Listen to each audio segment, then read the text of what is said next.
Bienvenue sur Parlons de votre mental, le rendez-vous pour venir booster vos ressources psychologiques et votre mindset en écoutant des invités inspirants chaque semaine. Vous souhaitez être performant dans vos réalisations personnelles, professionnelles, tout en étant bien dans vos baskets? Nos invités de la saison 3 nous partageront comment ils font pour développer leur confiance en eux, leur motivation au quotidien, leurs méthodes pour gérer les échecs, la pression, le stress. Ils témoignent sur leur capacité de résilience et leur détermination pour toujours aller plus loin, plus haut, en restant positif. Abonnez-vous, ce podcast va devenir votre vitamine pour vous doper vous aussi à vous dépasser pour réaliser vos rêves. Et si nous découvrions notre invité du jour? Bonne écoute à toutes et à tous.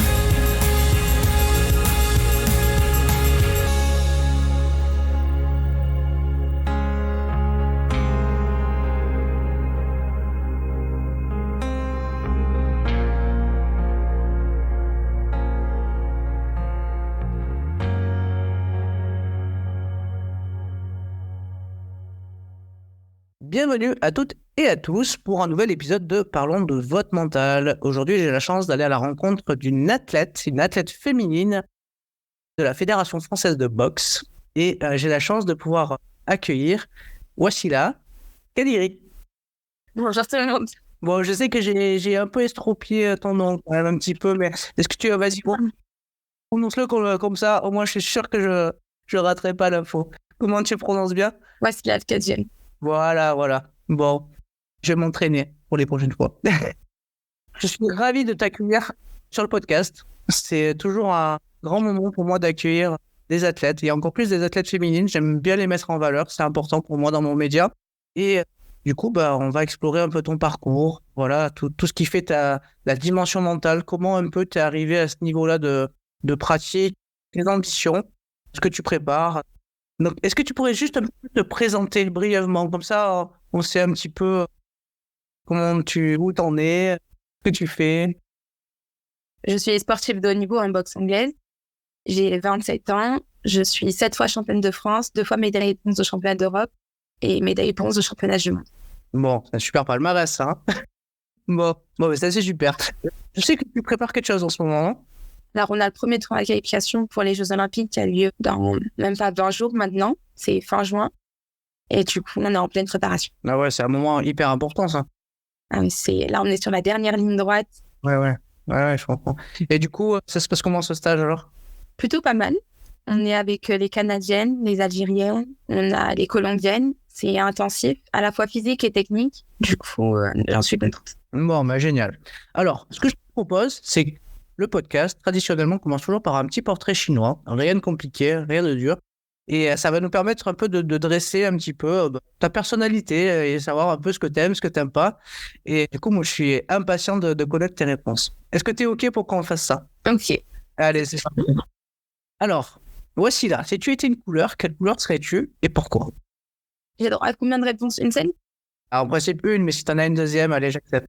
Le rouge quand je suis en mode agressive, en mode combat, et bleu quand je suis plutôt apaisée.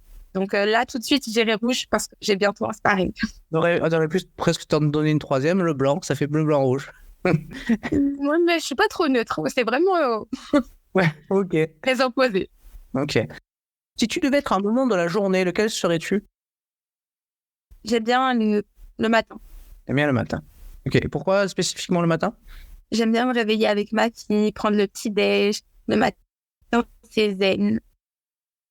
Voilà, j'aime bien. Est-ce qu'il y a une citation qui t'inspire? Une citation.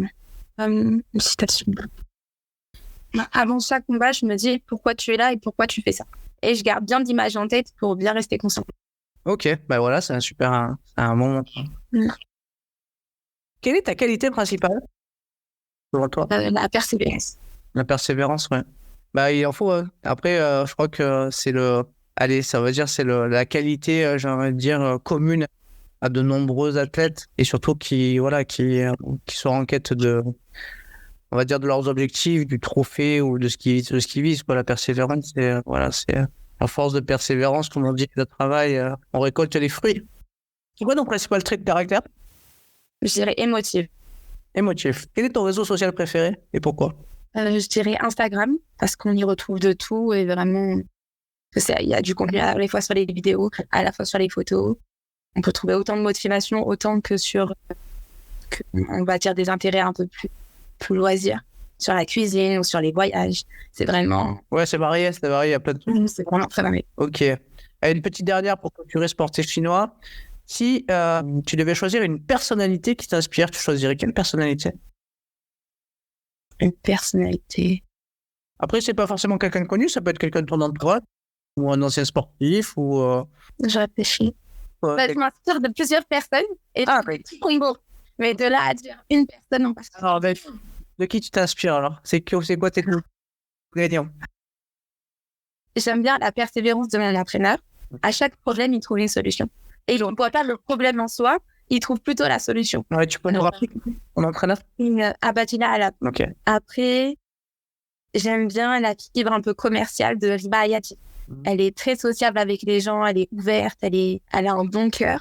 J'aime bien aussi, je sais pas comment dire ça, c'est dans chaque personne de mon entourage, je trouve du bon et du coup, j'arrive à m'en imprégner. Ouais, mais c'est génial. Je trouve ça super intéressant comme réponse d'aller chercher le meilleur de chacun pour s'inspirer. Je trouve ça chouette.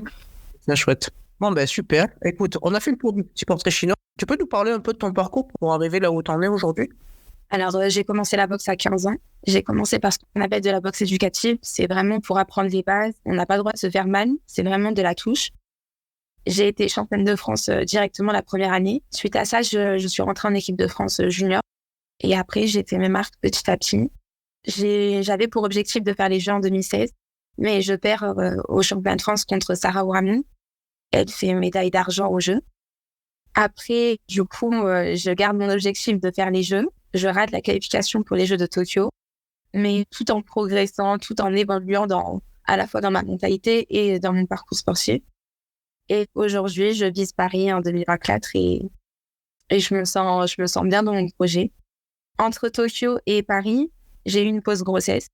Donc, ma fille a aujourd'hui 19 mois. Et j'ai même l'impression d'être plus forte qu'avant ma grossesse.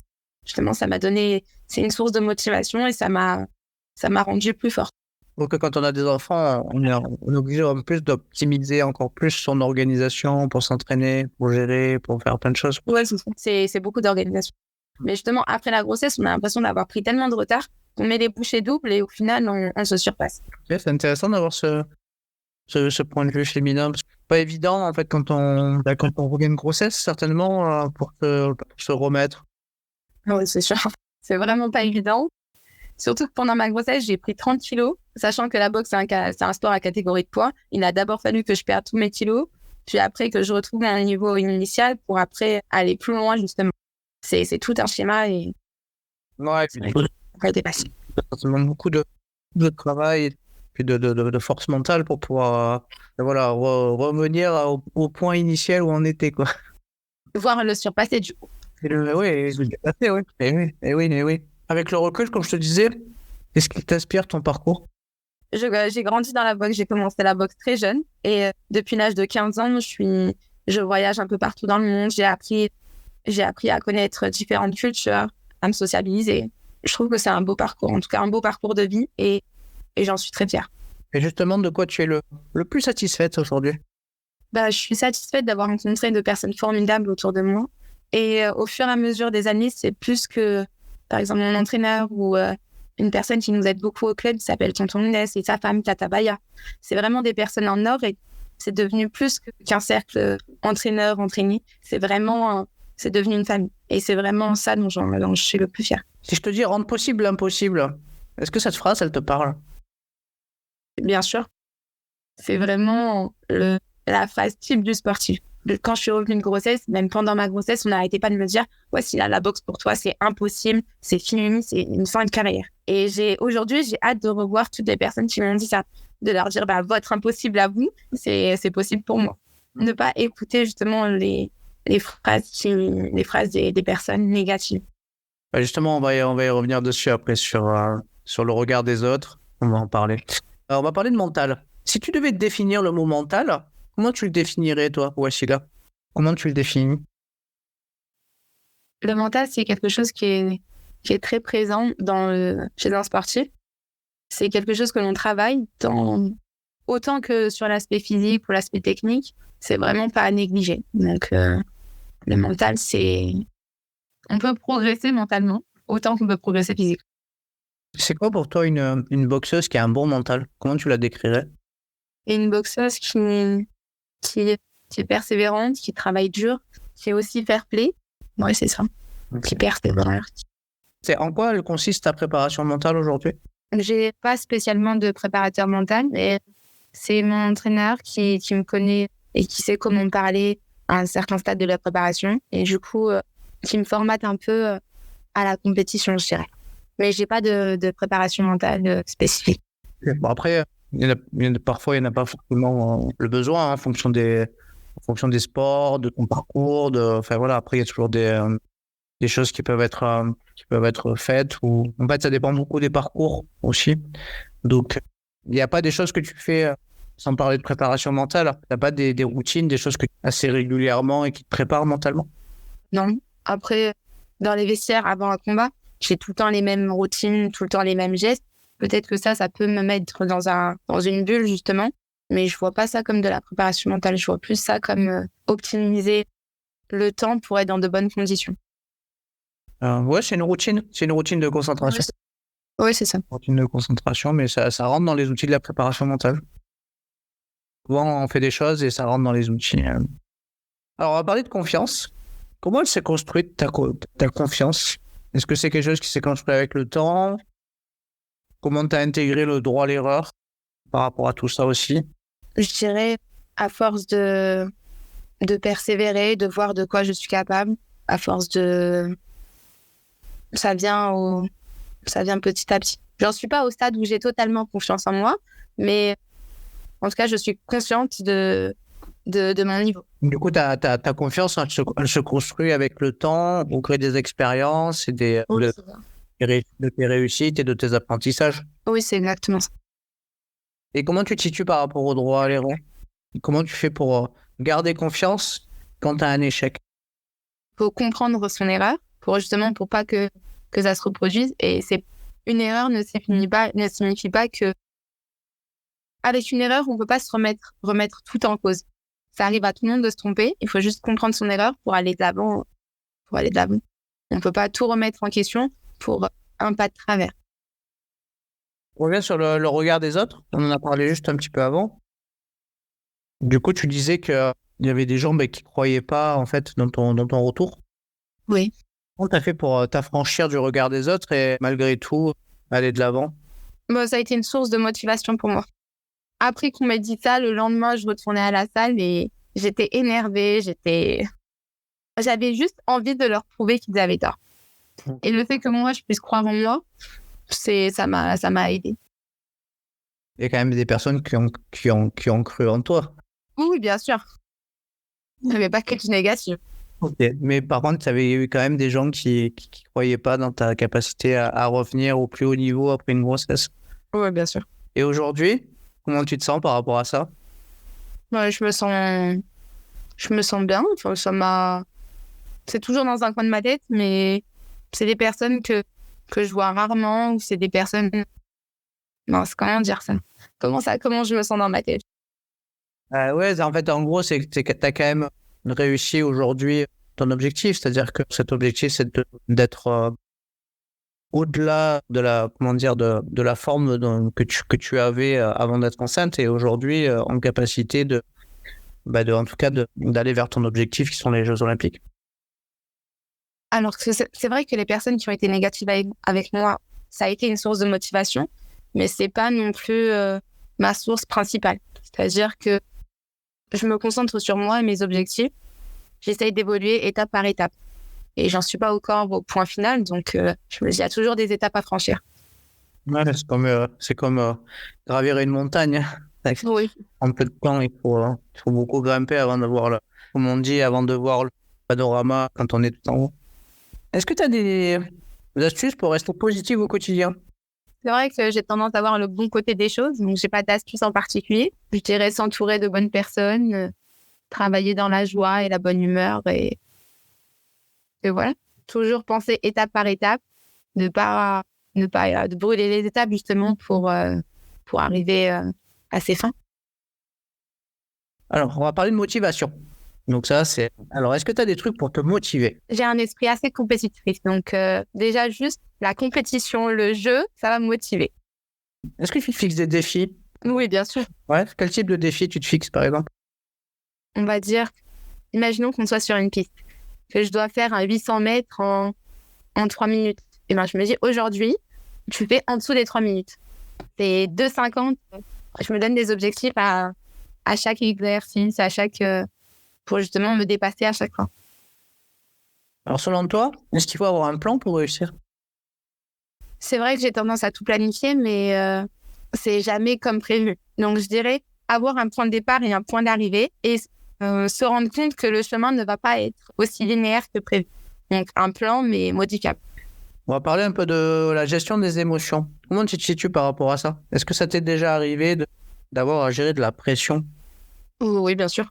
Voilà. La pression en compétition, quand on connaît l'enjeu, justement la peur de perdre, c'est quelque chose qui est récurrent dans le sport. Donc, c'est au fur et à mesure, avec l'expérience, on essaye de se détacher, mais en tout cas, c'est quelque chose qui est encore présent. Et comment tu fais, du coup, pour la gérer, cette pression? Et te dégager un peu de ce que tu dis, tu parlais de la peur de perdre. Est-ce que la peur de perdre, c'est quelque chose auquel tu penses de temps en temps? Et comment tu fais pour arriver à gérer ça? C'est vrai que j'aime pas perdre et j'ai tellement fait de sacrifices que c'est quelque chose qui peut être un frein pour moi. Donc, pour m'enlever ça, justement, je me dis que j'ai fait la préparation nécessaire, j'ai rien négligé, donc j'ai plus qu'à prendre du plaisir et à reproduire ce qui s'est passé à l'entraînement et tout va bien se passer. En tout cas, si je fais de mon mieux, le résultat sera que meilleur. En psychologie de la performance, alors moi, je fais de la préparation mentale avec des athlètes, mais pas que des athlètes. J'aime leur apprendre à se focaliser sur les éléments qu'ils peuvent contrôler plutôt que de s'encombrer sur les éléments sur lesquels ils ne peuvent pas agir. Est-ce que c'est ton cas? Oui, justement, je me concentre en combat, je me concentre uniquement sur moi, sur bien faire, reproduire ce qui s'est passé à l'entraînement et pas sur la décision. Je me dis, la décision viendra avec ce qui se passe pendant le combat. Je me contente de faire de mon mieux, de marquer mes touches, d'avancer et ne pas regarder le résultat, justement. Alors, je sais que c'est une question que j'aime bien poser sur la concentration. Alors, c'est vrai que dans les sports de combat, finalement, la concentration, c'est quelque chose qui s'optimise parce que le moindre coup peut faire mal. Mais est-ce que tu as des techniques pour te concentrer ou apprendre à te concentrer de manière encore plus optimale quand tu fais des combats? La respiration. J'ai fait un peu de sophrologie, mais sinon, pas plus que ça. Ok. Et comment tu utilises la sophrologie pour mieux te concentrer? En général, ça fait partie de ma routine. Je le fais un peu avant de monter sur le ring, contrôle ma respiration et une fois que l'objectif est en tête, tout roule de soi. Enfin, tout. Tu utilises quel type de respiration? Plutôt une respiration calme ou plutôt après une respiration dynamisante ou finalement tu fais un peu des deux? Non, c'est calme. Calme, ok. Allez, une petite dernière. Il paraît que pour avoir une force mentale, il ne faut rien lâcher. Qu'est-ce que tu en penses de cette phrase? Je suis assez d'accord pour avoir une force mentale. Un peu ton classique, veut dire t'as rien lâché pour revenir être en forme après ta grossesse. Donc du coup, ça rentre là-dedans. Après, ça m'arrive. Après, il y a toujours des moments de doute et c'est aussi le doute qui fait que la force mentale revient plus fort derrière. Le doute fait partie aussi de la force mentale. Okay. C'est pas parce qu'il y a des moments de doute dans une préparation qu'on peut dire qu'on est faible mentalement. Qu'est-ce que tu appelles le doute? Il y a eu des moments, moi aussi, où je pensais que j'allais pas pouvoir revenir. Il y a eu des moments où je me suis dit pourquoi je suis là. En tout cas, ça fait partie de la préparation et ça fait partie d'un tout. Il faut apprendre à supporter la douleur pour progresser dans les sports de combat. Oui, il faut même chercher la douleur. Oui, tu disais, il faut quasiment chercher la douleur. Du coup, qu'est-ce que tu veux dire par là? C'est quoi, chercher la douleur? Chercher la douleur, c'est ne pas être dans sa zone de confort. C'est toujours sortir de sa zone de confort pour pouvoir progresser, que ce soit tant physique que mental. C'est ne pas rester sur un petit chemin linéaire et... Ok, écoute, Wafila, merci beaucoup. Alors, j'aime bien conclure le podcast par... c'est un peu le mot de la fin de l'invité. L'idée, c'est que tu déposes un message important que tu aimerais délivrer aux auditeurs. Qu'est-ce que tu aimerais leur dire? Quelque chose qui te tient à cœur, un message que tu as envie de porter et de partager avec les auditeurs. Déjà, merci beaucoup de nous avoir écoutés. J'espère que mon parcours pourra inspirer quelques personnes. Si cet épisode t'a plu, tu peux le partager en me taguant ou en lui laissant 5 étoiles sur Apple Podcast. Tu pourras aussi être tiré au sort pour gagner un test OMSAT pour évaluer tes qualités mentales.